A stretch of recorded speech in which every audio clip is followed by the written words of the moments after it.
This is Tally reporting to you from buildaroo.com from the 2009 West Coast Green Conference in San Francisco. And I'm here with Greg from IDEAbuilder. And they're doing some really cool stuff here. What they're doing is they're actually using robotics to fabricate homes. So, Greg, can you talk a little bit more about this?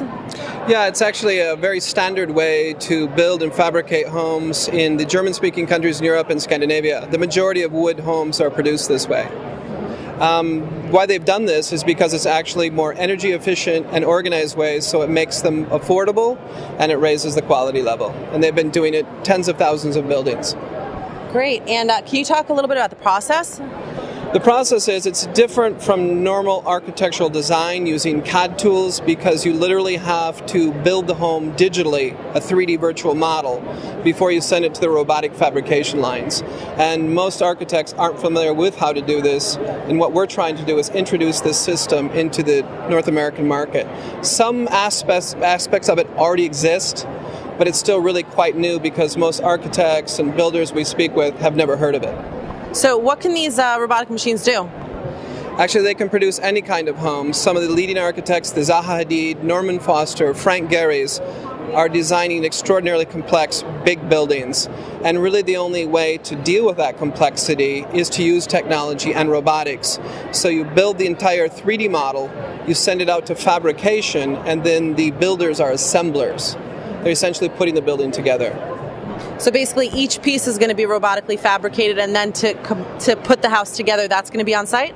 Yeah, of course, you have to. I mean, every building is unique because every building has its own location. So what you try to do is do as much of the design and fabrication away from the site as possible, and that raises the quality and everyone knows what's going to happen and you plan it all out in advance. So give me an example of something that actually would get produced at the factory. I'll give you an example. Right here in San Francisco, the cathedral on the north end of Lake Merritt, it's a $200 million building that opened last year. All of the wood in that was prefabricated and was the glass. So the majority of the building is assembled on site on top of a concrete foundation. Another example is the new California Academy of Science. A lot of that was also prefabricated, doing a really comprehensive 3D design and then shipping it in and putting it together. So those are large-scale projects, but it's also a faster and better way to build homes, even when you're building a small single-family residence. The efficiencies are the same. Okay, so the floor would get fabricated in the factory, the complete floor, the complete wall. I mean, what do I actually get if I'm on site? If you're on site, it's different. It depends on the design of the home. If you have a really large building, you can't ship that as a single unit, obviously, because there are transportation restrictions. So depending on the design, you may get bundles of timber. In other cases, you get panels of walls. And in other cases, you get modules that you stack up and assemble. Sometimes the homes have the electrical, the plumbing, the windows, and the insulation already in it, and other times they don't. In each case, it's dependent upon the design of the building and the location.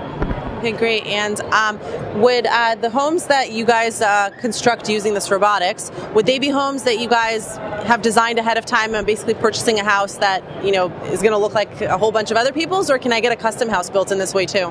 No, I think that's the whole idea.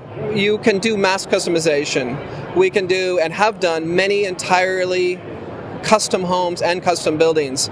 The efficiencies go up, though, when you start to have some standard components. And you've seen that now with, for example, the Dwell magazine and the world of prefab, where essentially you have a catalog of homes and then you have variations on those homes, various configurations, like you would order a Dell computer. And that's actually the ultimate efficiency and what's typically being done in Europe because it makes them much more affordable. You can still customize them. I want these cabinets, these finishes, that kind of wood floors. I wanted an extra room here. And then they order it, but they have that 3D design already done, so they can begin to fabricate it immediately. Thank you so much for talking to us. Thank you. Thank you. This is Tally reporting to you from the 2009 West Coast Green Conference in San Francisco. Thanks for watching.